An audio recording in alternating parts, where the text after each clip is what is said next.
When fire season heats up, a jumper packs supplies into cargo bags, instant oatmeal, Spam, crackers, Spam, granola, dried fruit, Spam. So yeah, I mean, it's the perfect, versatile, easy to pack. You stick it in a stump hole and come back to it in 15 minutes and you've got it cooked. I'm gonna fry this on her shovel. Okay. After working a hard day and, you know, all you can think about is food. A little slice of that in there. That's when I learned 90% of my jumper shit was sitting around the campfire. I mean, it forces conversation down because Those are the best times, you know? especially with Smokejumpers, they kind of went from a band of brothers to a family. That's why we call them bros and sisters, right? When you're a new guy, you listen to these old guys roll, and they told stories. You just glean so much knowledge from them. And then one day it suddenly dawns on you, you're like, I'm that guy. I'm the old guy.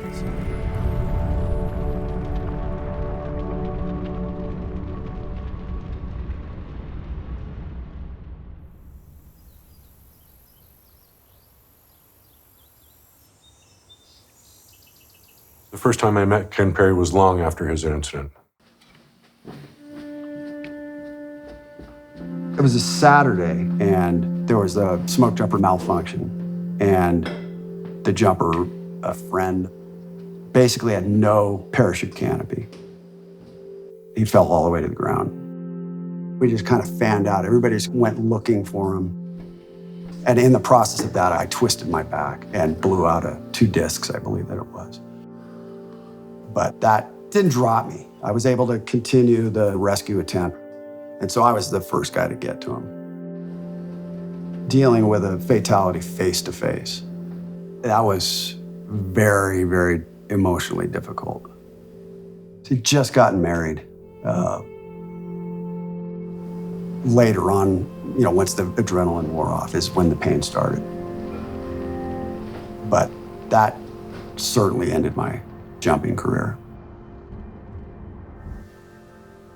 Being a smoke jumper and endurance, that was my life.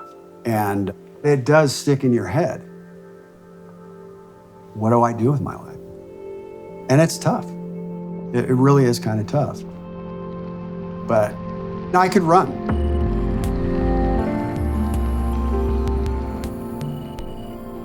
I'd go out and just run 10, 12 miles, and then I would just feel better after that. And then, so that was the start of the next chapter. We have this campaign, it's called the 52 Club inside of the foundation. Based on the concept, would you give a buddy $1, $1 a week for a year? What you get is to know when things go south out there, you had a little hand in helping the community out, right? Ken called us and he said, I want to run 52 miles in honor of your 52 Club. And you know, coming from a guy who's not supposed to ever walk again because he'd ruptured his back so back into his friend, this was like, wow.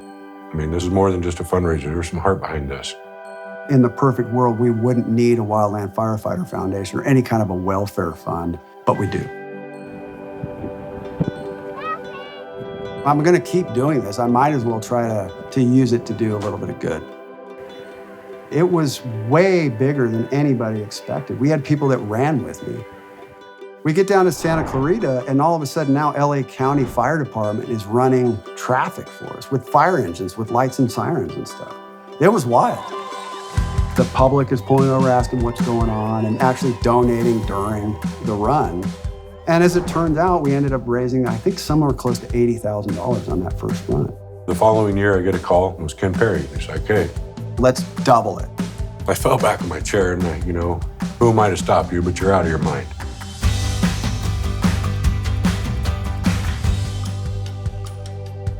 So it's probably like 2, 3 o'clock in the morning. Been running all day. And my knee was shot. I just couldn't go any further at that point. And so we stepped in and pulled Ken out of the race, kicking and screaming, if you can imagine.